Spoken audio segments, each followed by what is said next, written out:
नमस्कार, राजस्थान संवाद में आपका स्वागत है। मैं हूं चेतना शर्मा आपके साथ। राजस्थान में चुनावी बिसात बिछती हुई नजर आ रही है। एक तरफ जहां राहुल गांधी की भारत जोड़ो यात्रा के कारण कांग्रेस पूरी तरह एक्टिव मोड पर नजर आ रही है, वहीं बीजेपी ने भी सरकार को उनके मुद्दों के लिए घेरने की तैयारी अब शुरू कर दी है। कांग्रेस ने 4 साल से सुस्त पड़ी 188 ब्लॉक अध्यक्षों की घोषणा करके संगठन चुनावों के लिए तैयारी करने के प्रयास शुरू किए, जबकि भाजपा का पूरा संगठन इस यात्रा के बहाने पार्टी अध्यक्ष डॉक्टर सतीश पूनिया की अगुवाई में एकजुट होकर सरकार की खामियों को जनता के सामने लाना चाह रहा था। हालांकि पार्टी के सभी नेता सतीश पूनिया की लीडरशिप में पूरे जोर शोर से काम करते हुए दिखाई दे रहे हैं। उनका पहला कार्यकाल पूरा हो चुका है और दूसरा शुरू हो रहा है, और पार्टी ने साफ कर दिया है कि डॉक्टर सतीश पूनिया अब विधानसभा चुनाव ही लड़ेंगे, उनकी अध्यक्षता में ही लड़ा जाएगा ये चुनाव। इसके बाद अब कोई किंतु परंतु नहीं रह गया है कि चुनाव तक अब कौन पार्टी का अध्यक्ष होगा। भाजपा भले ही कहे कि डॉक्टर सतीश पूनिया पार्टी के अध्यक्ष रहेंगे, लेकिन अभी भी पूर्व मुख्यमंत्री वसुंधरा राजे के करीबी और साथी विधायकों का मानना है कि चुनाव के बाद वसुंधरा राजे मुख्यमंत्री पद की दावेदार होंगी। अब सवाल ये उठता है कि क्या वसुंधरा राजे मुख्यमंत्री हो सकती हैं? सबसे पहले तो यही जानना जरूरी है कि वसुंधरा राजे के समर्थन में इतना बहुमत होगा उनके लिए जितना 2003 और 2013 में हुआ करता था, क्योंकि जब पहली बार वसुंधरा राजे मुख्यमंत्री बनी थी तो पार्टी ने उन्हें प्रोजेक्ट किया था। दूसरी बार जब वो सीएम बनी तो संगठन उनकी मुट्ठी में सिमटा हुआ था।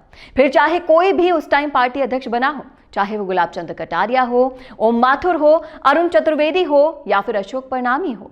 इसी के चलते वसुंधरा राजे ने अपने मुख्यमंत्री के 2 कार्यकाल आसानी से पूरे किए।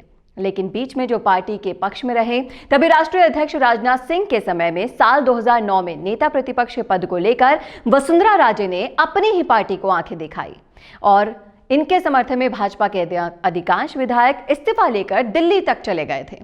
बाद में उनको फिर से नेता प्रतिपक्ष बनाया गया। 2018 के चुनाव की बात करें तो प्रदेश अध्यक्ष को लेकर वसुंधरा राजे ने तत्कालीन अध्यक्ष अमित शाह को भी आंखें दिखाई थी, और ये बात सामने आई थी कि वसुंधरा राजे ने अपनी पसंद का अध्यक्ष बनाने के लिए आला कमान तक को चुनौती दे दी थी, और नतीजा ये हुआ कि मदन लाल सैनी जैसे नरमपंथी शख्सियत को अध्यक्ष बनाया गया।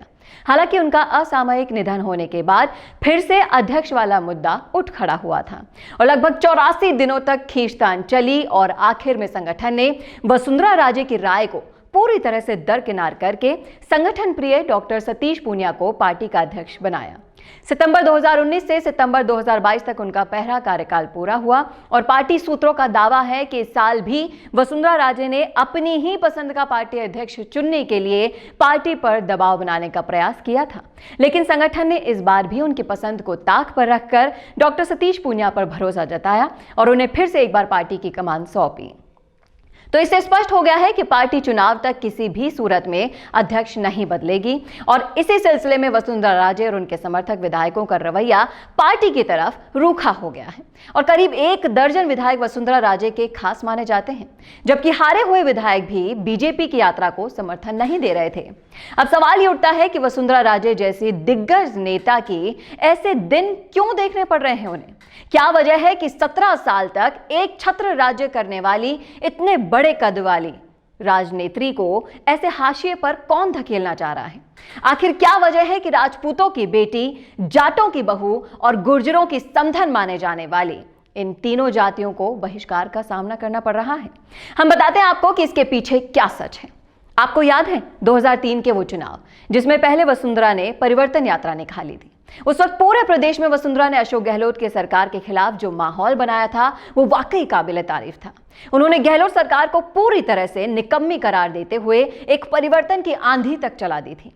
उन्होंने हर सभा और प्रदर्शन में कहा था कि वे राजपूतों की बेटी हैं, जाटों की बहू हैं और गुर्जरों की समधन हैं, और उसका परिणाम यह हुआ कि करीब 22% जाट, 9% राजपूत और 7% गुर्जरों ने वसुंधरा राजे के नाम पर एक तरफा वोटिंग दी, जिसका परिणाम स्वरूप भाजपा को पहली बार विधानसभा चुनाव में 120 सीटें मिली थी। पहली बार बीजेपी को पूर्ण बहुमत की सरकार बनाने वाली वसुंधरा ने साल 2013 के चुनाव में इसी नारे को बुलंद किया था। हालांकि 2006 से लेकर 2008 तक चले गुर्जर आंदोलन के कारण गुर्जर समाज वसुंधरा राजे से नाराज चल रहा था, लेकिन आरक्षण दिए जाने के कारण यह नाराजगी वसुंधरा राजे ने दूर कर दी थी। और साल 2018 के चुनाव से पहले गैंगस्टर आनंद पाल का जो एनकाउंटर हुआ था, तब राजपूत समाज ने सरकारी हत्या इसे करार देते हुए सरकार को ही दोषी माना था। उसके गांव में आपको बता दें कि बहुत बड़े लेवल पर श्रद्धांजलि सभा का आयोजन किया गया था और इस वजह से राजपूत समाज भी वसुंधरा से नाराज हो गया, क्योंकि जब यह मामला सीबीआई के पास पहुंचा तो कई राजपूत समाज के लोगों के ऊपर पुलिस ने चालान तक पेश किया था और यह सबसे बड़ी वजह बन गया कि राजपूत समाज ने भी अपनी बेटी से किनारा कर लिया। इसी तरह से गुर्जर समाज को सचिन पायलट के रूप में अपना मसीहा मिला और एक उम्मीद की किरण दिखी। गुर्जर समाज ने सचिन पायलट के चेहरे के कारण ही कांग्रेस को बम्पर वोटिंग की और जिस अशोक गहलोत जी को 2013 में लोग नकार चुके थे, वही अशोक गहलोत जी दोबारा राजस्थान के सीएम पद पर काबिज हो गए। रही जाट समाज की बात, तो जाट समाज ने आज तक इनके समाज से कोई भी मुख्यमंत्री नहीं बना है और लंबे समय से ये मांग चली आ रही है, जिस पर आज तक कोई सुनवाई नहीं हुई। ऊपर से सोहेला कांड, जिसमें कई किसानों को गोली मार दी गई और ये कांड भी वसुंधरा राजे की सरकार में ही हुआ था। आपको बता दें कि मरने वाले किसानों में जाट समाज के किसान ही थे, जिसके कारण जाट समाज भी वसुंधरा राजे से नाराज हो गया और नतीजा ये हुआ कि 2018 के चुनाव में मोदी तुझसे बैर नहीं, वसुंधरा तेरी खैर नहीं का नारा जोर शोर से बुलंद हुआ और बीजेपी का जो हाल हुआ था वो सभी आपको पता है। और इन तीनों समाजों की नाराजगी को भाजपा के आलाकमान अब अच्छी तरह से समझ गए हैं। इसलिए शायद यही सबसे बड़ी वजह है कि भाजपा 2023 में वसुंधरा राजे को मुख्यमंत्री के चेहरे के रूप में आगे करके फिर से हारना नहीं चाहती। वहीं बीजेपी में वसुंधरा राजे के ऑप्शन की बात करें तो उसमें सतीश पूनिया, गजेंद्र सिंह शेखावत बड़ी मजबूत स्थिति में दिखाई दे रहे हैं। हालांकि मुख्यमंत्री को लेकर जो फैसला किया जाता है वो चुनावों के बाद संसदीय बोर्ड ही करता है, लेकिन वसुंधरा राजे को दूर करने के कारण इस वक्त पार्टी से किसी भी समाज की कोई भी नाराजगी नहीं है। यहां तक कि पार्टी विरोधी माने जाने वाले मुस्लिम समाज भी आज की तारीख में धीरे धीरे भाजपा की तरफ सॉफ्ट नजरिया ही दिखा रहा है।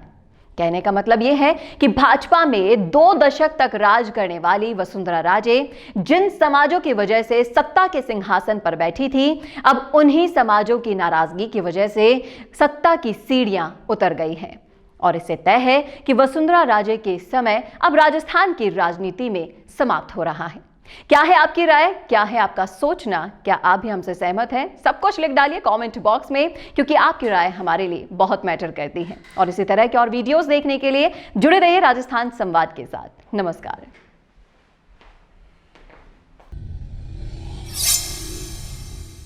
हेलो एवरीवन, मैं रुचिका और मैं मौजूद हूँ एक बहुत खास इन्फॉर्मेशन के साथ। जैसा हम सब जानते हैं कि आज के दौर में पूरी दुनिया इंटरनेट में बस समाये जा रही है, जहां हर कोई दिन भर बस अपने मोबाइल में पूरी दुनिया के साथ जुड़ा रहता है। तो चलिए इस इंटरनेट की दुनिया से जुड़ी एक खास बात के बारे में जानते हैं, जहां आज हम आपके साथ वीडियो मार्केटिंग के बेनिफिट्स के बारे में कुछ खास बात शेयर करेंगे।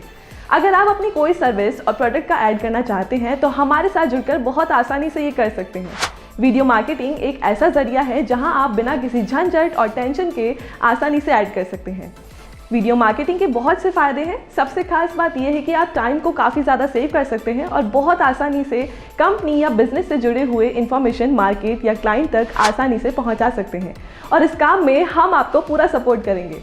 तो आप आज ही संपर्क करें और जुड़ जाइए दिए गए इस नंबर पर और आज ही वीडियो मार्केटिंग के लिए जुड़े मिशी मीडिया सोल्यूशन के साथ।